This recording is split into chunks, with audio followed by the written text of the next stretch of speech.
Hello, everybody, and welcome to Grow with Galen, where we try to help you not only grow naturally through the posting of how-to videos, such as how to fix something, or how to grow something, or how to can something that you've grown, but we also try to help you grow spiritually through studies from the King James Bible. And today is going to be another study from the King James Bible.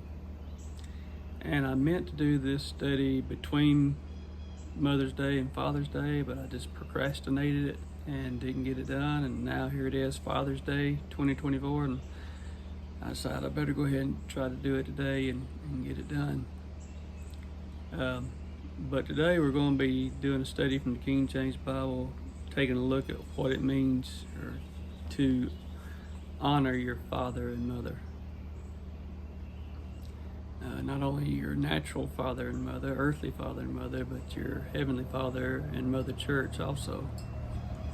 So let's go ahead and get into it, because I don't like to try to make really long videos, and it takes up a lot of time. So we'll just go ahead and get into it. You'll need your King James Bible.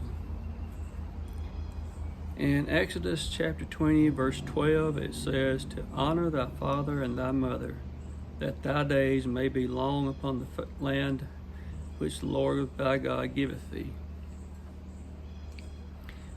So what does it mean to honor your father and mother, or to honor thy father and mother? Well, an example would be, in my case, what it meant to honor my earthly father and mother was doing or trying to live in a way that they taught me to live, even though I may not be the person I really need to be at that time, if that makes sense. Sorry, these cars are going by.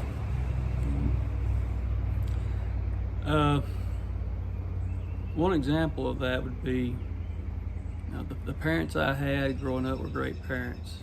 I was very fortunate to have them. They were hardworking. My father worked one full-time job and then a part-time job on top of that, plus kept a big garden going and did things he needed to do around home. He was always working on something, doing some sort of work around the house. And my mother was the same way. She worked a full-time job and kept the house going and kept the house. So they were hard-working folks. And admittingly, we didn't go to church very often. My mother would take us when she could, but we didn't go very often. But they were really very much Christian people, and they taught us right from wrong. I probably grew up in a stricter home, more stricter than a lot of the folks that go to church every Sunday. And so they were very strict on us, and they didn't tell us they loved us every day like some people do, and there's nothing wrong with that. That's great. I tell my kids I love them pretty much every day, I guess. But they showed us in what they done for us. So, like I said, we grew up in a very strict environment, pretty strict environment. Me and my other siblings did. And my parents, they taught us right from wrong. And they were not afraid to use the rod of correction, if you know what I mean. And they could use it very effectively. They knew what to do with it. And so, but with that, they always showed us love. They didn't always say love, but they could always show love.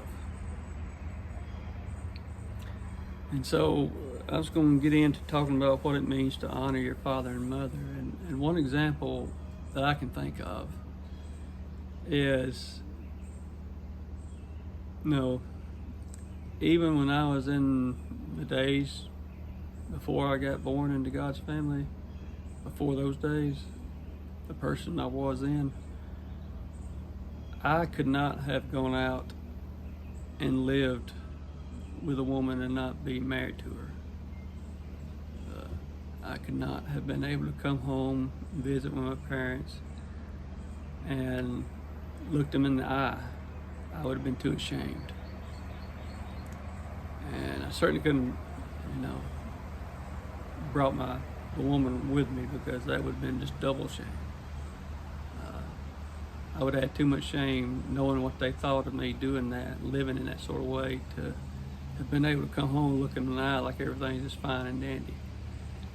I had some people I called friends, and they didn't seem to have a problem with that sort of thing. They could go out and do that and visit with their family. It didn't seem to bother them, but it would have bothered me, knowing what my parents thought about that, knowing about what my parents thought of me by living that sort of way.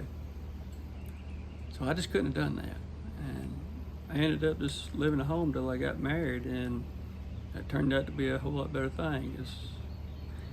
I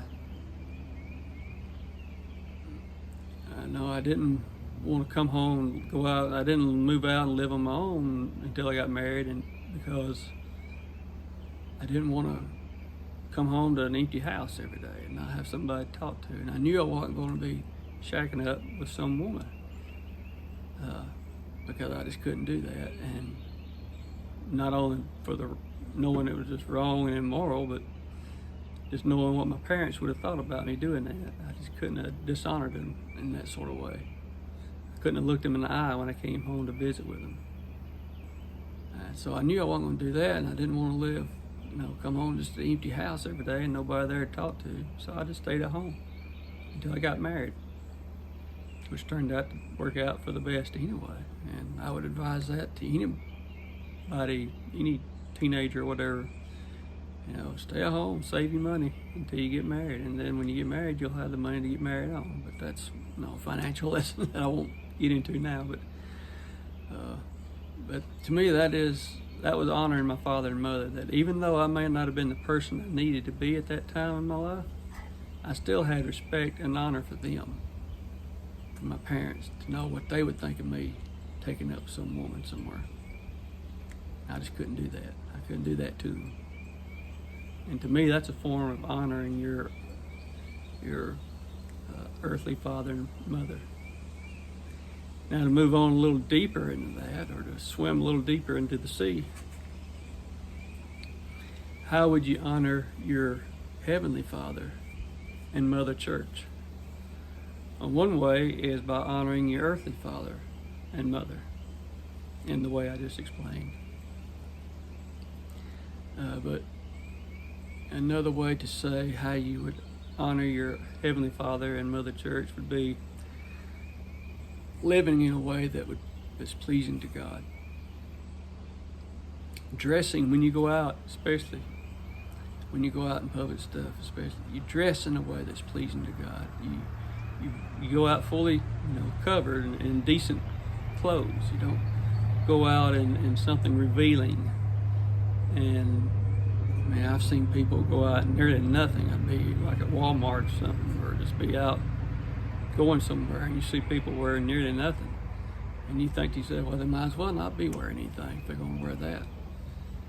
So dress in a way and to talk in a way that's pleasing to God. Get the dirty stuff gone from your mouth.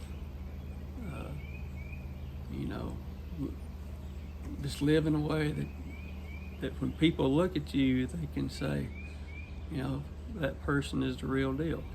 He's not show, or she's not show.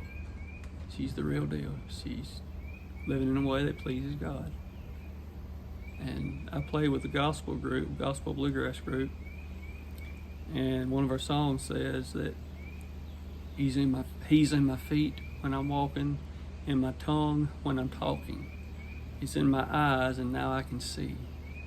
He's in the songs that I'm singing. In my heart, His joy is ringing.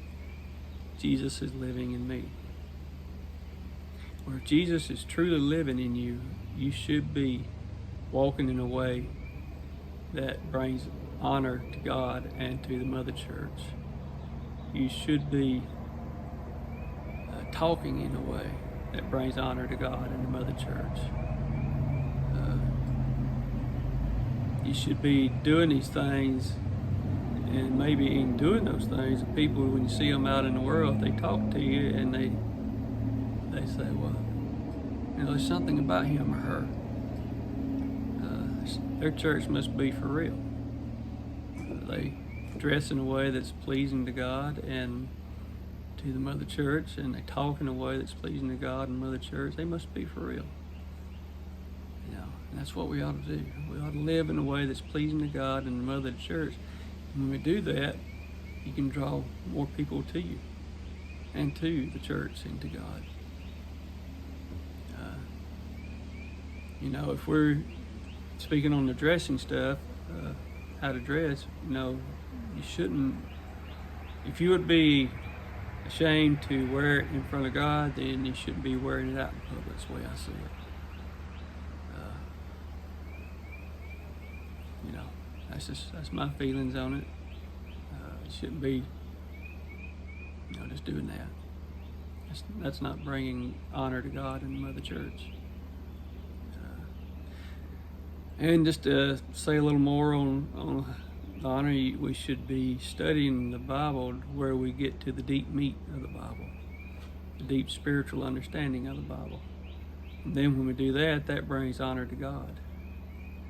And then when we bring it into the church and share it with our church family, that brings honor not only to God, but also to the Mother Church. What do I mean by getting to the deep meat? Spiritual meat, the spiritual understanding. Well, one example of that, if you go back and watch my video about the Israel of God, that's one example of getting to the deep meat and getting to the spiritual understanding of the Bible. So go back and watch that one if you haven't watched it yet. You'll see an example of getting to the spiritual understanding or the deep meat. And it talks about who the Israel of God really truly is. And once you know what that is, then you'll know what you should be able to figure out on your own what the Gentiles are, or who the Gentiles are. But anyway, I just wanted to make this brief video, and with it being Father's Day, I thought talking about how to honor your father and mother, both your natural father and mother and your spiritually heavenly Father and Mother Church. Just talking about that for a minute, I thought would be good on this day. This is Father's Day 2024. So I guess that's all I really want to say on that. And with that said, I love you and appreciate you, and hope you have a great rest of the Father's Day, and hope to see you down the road. Thank you. Bye.